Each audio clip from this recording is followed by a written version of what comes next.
passé par Hommes et Valeurs pour avoir un recrutement un peu différent, parce qu'on est très axé sur l'humain et l'intégration des personnes. Moi, c'est pas ma spécialité et je sentais que souvent c'était dans la précipitation, c'était pas très organisé.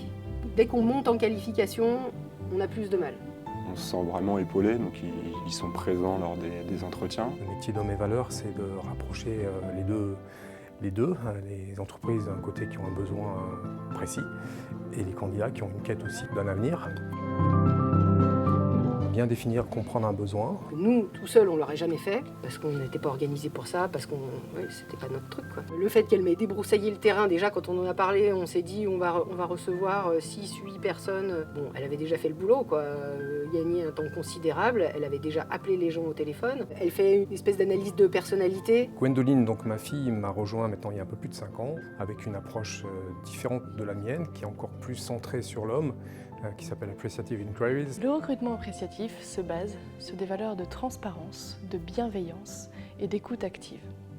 Chaque recrutement s'opère entre 5 à 6 semaines, quand en moyenne il en faut 11. Et du coup, quand il arrive dans la société pour l'entretien, on sent que déjà ils sont en confiance. Voilà, on est dans une démarche d'intelligence collective et du coup, quand j'ai rencontré Gwendoline et sa démarche un peu différenciante du recrutement, j'ai trouvé une vraie similitude avec notre manière de gérer notre cabinet en fait.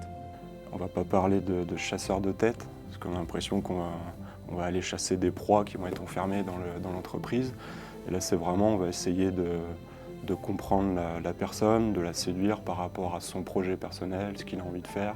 Une réelle prise en considération de l'entreprise dans laquelle va arriver le candidat. C'est-à-dire qu'il y a un vrai temps d'échange sur quel est notre projet d'entreprise, quelles sont nos valeurs, ce qu'on veut faire, comment on veut voir évoluer ce candidat chez nous. On n'était peut-être pas assez conscient qu'il fallait plus se mettre en avant. Moi, elle a mis le doigt sur certaines choses qu'on faisait pas très bien au recrutement. Je tisse des liens de confiance et ça, c'est une révolution dans le monde du recrutement. C'est un vrai confort. En fait, on se sent vraiment épaulé. À noter que je garantis l'engagement de chacun de mes recrutements. Mais c'est vrai que tous les profils compliqués, maintenant qu'on a goûté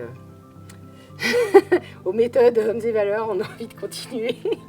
Cultivez votre marque employeur avec Hommes et Valeurs.